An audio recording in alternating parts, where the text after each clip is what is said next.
Welcome to our lovely IHP community and the 5D collective of future humans who are self-agents and enjoying our new IHP content, paid, free. We're getting to start to use our inner growth mindset, which is mindful communication skills, with anger and fear and sadness. So we had some samples today. And for this late IHP show, I want to share a story or more. We'll see how long I keep you. But beginning with Sadhguru and a quote. I think I read it to you in one of our episodes for today, but I could be wrong. And it's a quote and also a paragraph. Whether you handle life consciously or unconsciously determines the nature, context, and quality of your life. Okay, so all of the future humans who are self-agents do conscious because they use the left and the right, and they put them both in, and they have a default mode network is down-regulated. The body's connected. Okay, so we got our luminous warriors. Let me grab the cards.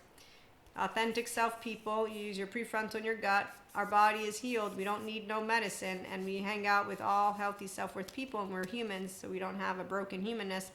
We're curious and loving because we love ourselves first. We're in our ventral vagal state. And we know what Jesus meant when he said, "Forgive, Maria, for they do not know. Blessed are those who believe without seeing. Turn the other cheek." And yes, Holy Spirit and God, I do know there's no Lucifer around. I had confirmation when I was 19, and then I had reconfirmation by the time I'm in college, and I still have reconfirmation now that Patrick McNamara and all neuroscientists and neurobiologists and mental health professionals have shown me the embodied brain in the resentful, envious, jealous, spiteful, shame human being who needs Patrick Tiahan, so that they can be in the fetal position as they really, really look at the fact that all of their mess is unfortunate because the first 3 years of their life and the first 8 were shit. And so they don't choose abusive people or drinking, drugging, fucking on purpose, but that maladaptive patterns are the only way that 0-8 who have no person who takes care of them to show them what real love is and what it means to have a ventral vagal state, because it's not the words I use. Said if I don't have a ventral vagal state human being, a third of attunement, repairing ruptures, and consistently knowing how to talk to me, not shame me, not punish me, not fearmonger me, not use the modulated embodiment, all the ignorant human beings who are not taking seriously getting themselves into being a future human. Okay, so as long as we have those people, we know the children don't have a good example of our future humans, but it's okay because we're here. The actual self-agents who are mystic, spiritual, mindful, living, loving people, and who, thank you again, Sadhguru, live life consciously. So when someone wants to make it sound like feelings are not easy to walk through, you know that they need a therapist. Because as long as they feel feelings hard, they haven't created a relationship with their body. So they have no empowered feminine because they're still this, which means I got a left mode. And that means I got a traumatized brain, not a self-agent who's a securely attached, non-traumatized person, because they can say, oh, look, my thoughts. Oh, look, my feelings. Oh, look, I'm empowered enough to say, hey, what's up, Cusco? How you doing? So you backstabbed me, you lied. So I met all of that when I was a teenager. It's why when I watched Cusco, I actually thought Cusco changed his mind. The first time I watched The Emperor's New Groove, the first time, I thought Cusco shook it because he meant it. Because that's what a person who has integrity will think. And that's not because we're gullible. It's because I saw as Pacha covered him up and Cusco peeked with his little eye and saw the good deed of Pacha. And it seemed that when Pacha said, don't shake if you don't mean it, that Cusco knew what he was doing. But do you know what a compulsive shame, blame, fault, revenge, what an emotionally triggered human being who doesn't take self-awareness, accountability, and regulation skills seriously do? I mean, it isn't enough to be saluted. This is a story I'm randomly putting in there. People who are adaptive child part people of themselves. So you don't control your triggers. You become a master of you only once you know you have triggers. And then with the psychoeducation, you become an integrated brain. And you don't have your past living through you. So you don't endorse any of adaptive child part behavior. I'm going to prove I'm right. I'm bringing down my breadcrumb trails, and I'm going to keep doubting you and testing you and whatever it is. I'm going to be aware if I came from a household that has all of that trauma stuff that I need to get help if I'm bringing forth bad manners, because I will be noticing what manners I will bring to my relationships. And it's not hard. Patrick Chan was about 19 when, after his breakup, finally a friend of his or something, he got into get therapy. So that being said, conscious lovers are all that we will see as future humans, because the scientists are smart. And I'm pseudoscience because I know scientists, not pseudo-intellectuals. The pseudo-intellectuals are there for the brothers and sisters who are ignorant, mediocre at best. And then they're just buffoons for now, but we do have groups of people who don't take their children to hospitals and tell those people, all of us, that apparently they are better at believing in God. So somehow they think that God told us to stay ignorant. And yet the Constitution has science inside of it. Thanks, Bill Nye, for that data point. So smart people will let us know about how our smart ancestors knew science, and spirituality, they come together. In fact, smart people have also shared that with me when I said, guess what? Science and spirituality, they're working together. Yes, we already know that's happened before. Well, yeah, I know that, but it's a different year now. So, again, we have a good time. If you knew you only had one more day to live, would you still argue with, I'm going to modify it a little bit, but this is Sadhguru, your spouse, snap at your child, or carry resentment? Would you still argue and not make up with your friends? Would you still argue? And I mean, for me, I would not do any of that.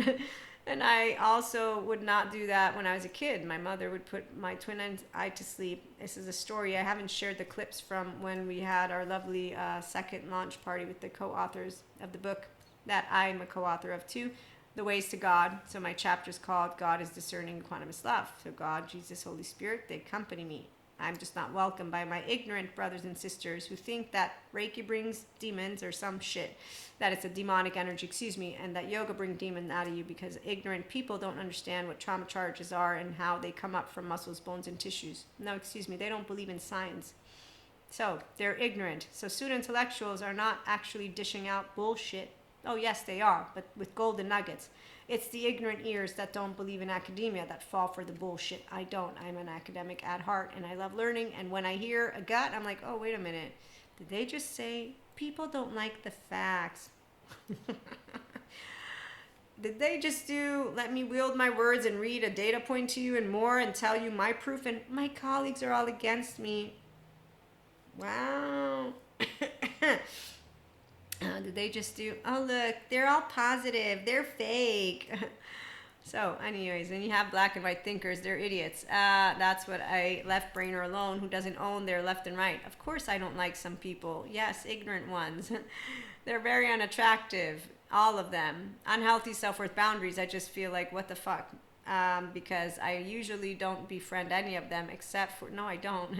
It doesn't have to be saluted. I mean, this guy, it's like, no, it's not about decency. I just was not alerted to becoming anything. And then you insisted on being in my space. And I don't like pushy people because I didn't do anything to become anyone to you. I'm a perfect stranger. So realistically speaking, there's no reason for, am I not decent enough? You're a stranger to me. It's as if I had never met you. I made it on purpose to not engage.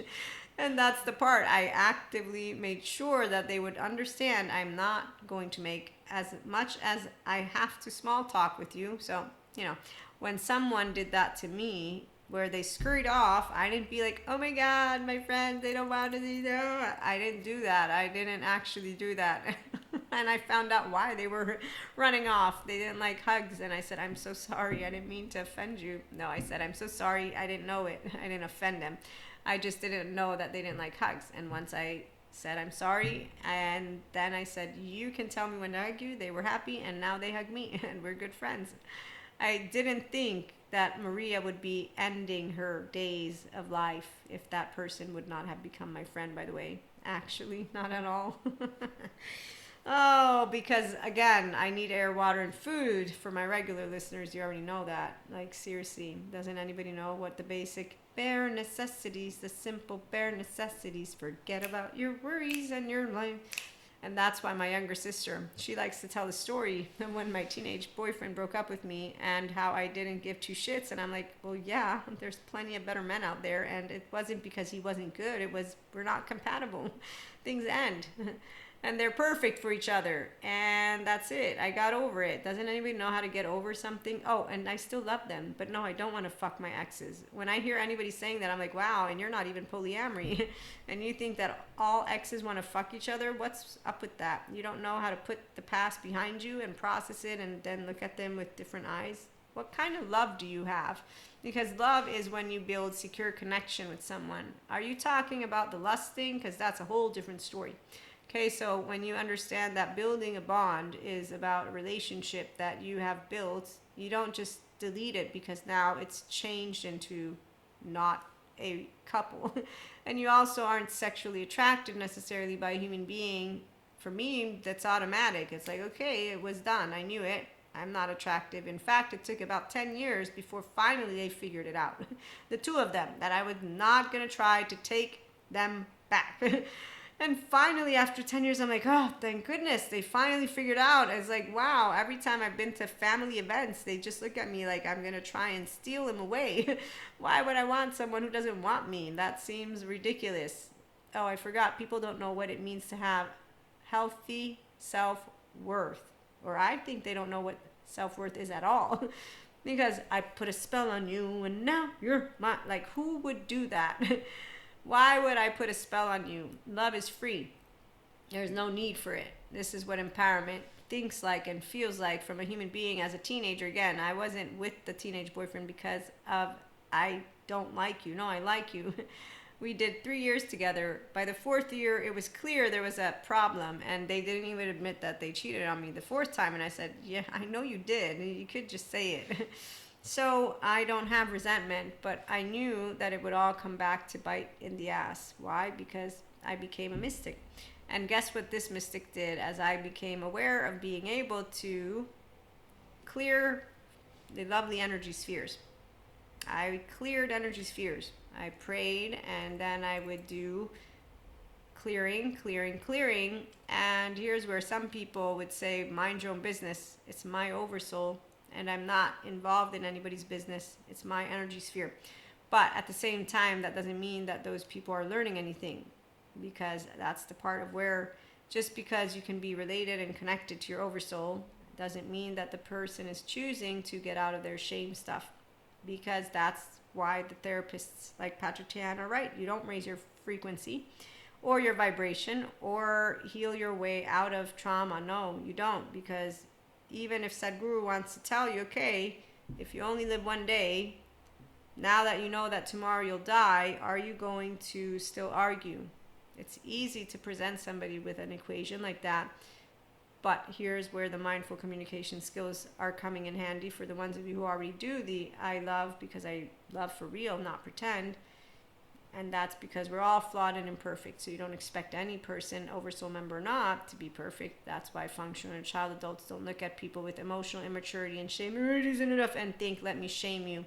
Let me punish you. Let me talk down to you. Let me be reactive. No, that's petty. That's petty, mediocre behavior of a person who has no ownership of their sense of self, of their nervous system, let alone of their entire brain, and they want to come talk to me about manners. You don't know manners. You know the manners that you want to know about. You don't know the manners of what a ventral vagal state know, and what somatic therapists know, and what of people who are attachment trauma educated know, and then of what is still to this day, I'm not of science, I'm pseudoscience, and I'm of spirit, and I said yes to God, and I'm keeping my promise to God. So while people like to tease, are you playing the goody two-shoes, the know-it-all? No, I'm not. But I'm honored to let you all know that when I go to sleep at night, I'm proud to be Maria, and I did the one thing that everyone seems to think is, I forgave. That's not what forgiveness is. As Dr. Daniel Siegel presents, it's accepting that the past never returns. It won't ever change. Whatever will have happened has happened, and no, you can't take it back. The minute you can't take it back, what are you going to do about it? And you know what shame does? Nothing. Cowards. It's unimpressive.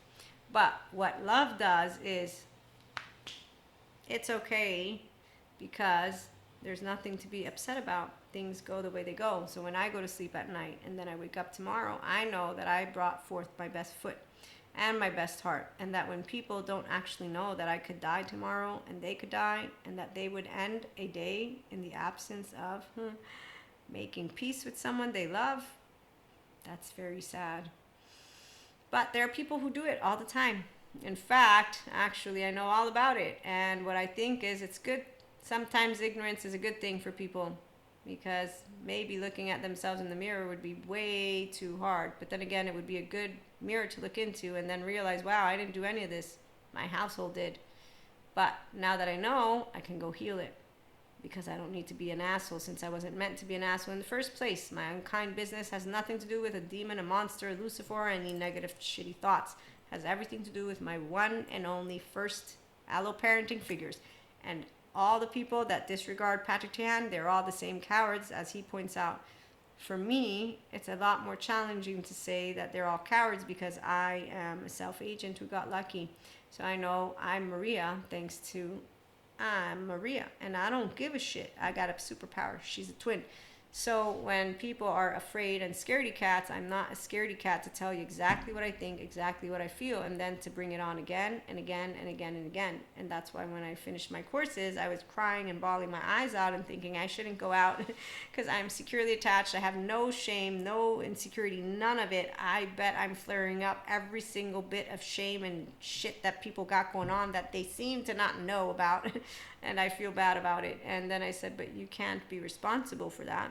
They have to be the ones. There's plenty of smart therapists out there telling them what to do, so it's none of your business what they want to do with it. And so, at the end of the day, you don't make a difference in anyone's life except for the difference that they will allow you to make. And it's not because of one day, it's because of, are you consciously or unconsciously living your life? And your subconscious, unconscious, your 8-year-old lives and leads your life if you're not a grown-up version of yourself. And your triggers enter into all of the relationships, by the way. So when people meet someone like me, I won't be shaming, blaming, fault. I won't be doing anything. I'll be doing the very same thing I did to immunity isn't enough to be saluted, which is nothing except for be the grown-up, play along, and then the next time I saw them, I looked at them because, at the very bare minimum. But explaining that the only way to conduct relationships sensibly, especially with our children, Sadhguru is explaining it, is to remember we are baton carriers from the last generation to the next. And I get to carry on the ventral vagal state baton. And so do all of you, the future humans, because science proves it. And that's where spirituality had already shown it to me with God, Jesus, and Holy Spirit. And it continues to prove it with Source. So I don't need to be in my angry little butthole, because I get to process it healthfully with my loved ones, and then I get to make peace with the ones who unfortunately won't awaken to their true self because they've disregarded the one thing that is most important, how they wake up in the morning and how they're growing their herd. When you hear someone say, as you expand, you lose people, there's your teenagers. I didn't lose shit. The only 2 people who are not my friends in my lifetime, I understand, and I actually am totally cool with it. I didn't lose shit. Again, I only added to my oversoul. They're all beautiful. We will be back with more late IHP shows. Thanks for stopping by. Have a good one.